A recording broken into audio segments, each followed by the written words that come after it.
อ้าวสบายดีตอนเสาร์เนาะเห็ดขลาม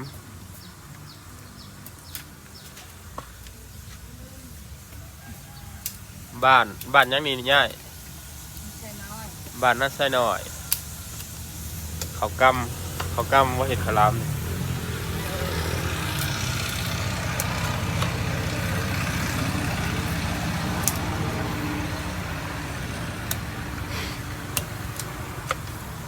โอ้ต้องปีนตลอดวะ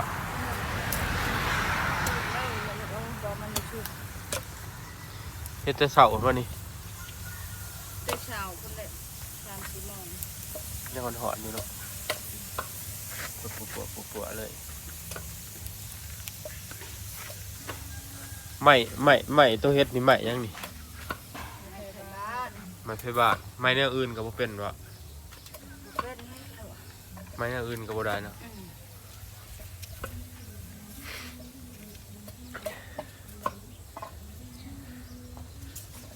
บางน้อยขายจังไดนี่บางหน่อย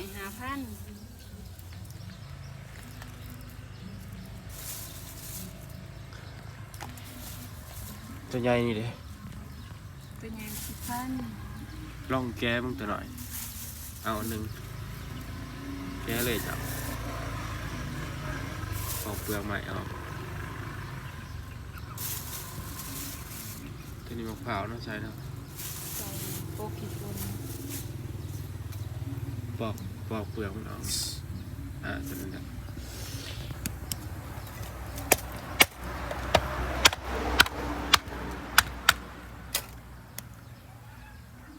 ใส่ยังแหน่ได้เขาล้ามนี่น้ำตาลใส่ถั่วด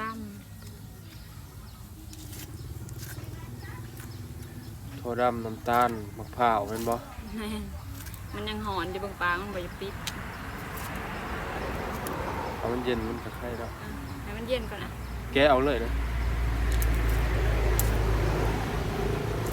ยังหอนปางมันบ่อยปิดโลด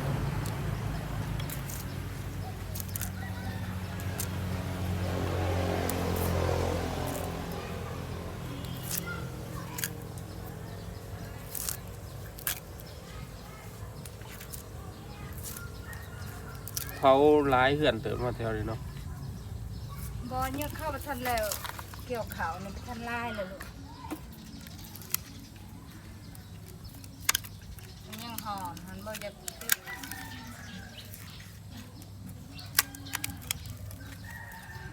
เอาหยุดก่อนอย่าติ่งเบิ่งหน้าตาของเขากำเนาะคือสิมันดีเนาะ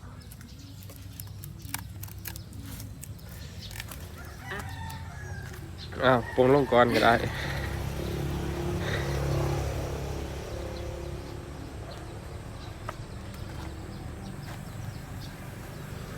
ย่ายนี่ประจำการอยู่นี่เรื่องนะย่ายเนาะ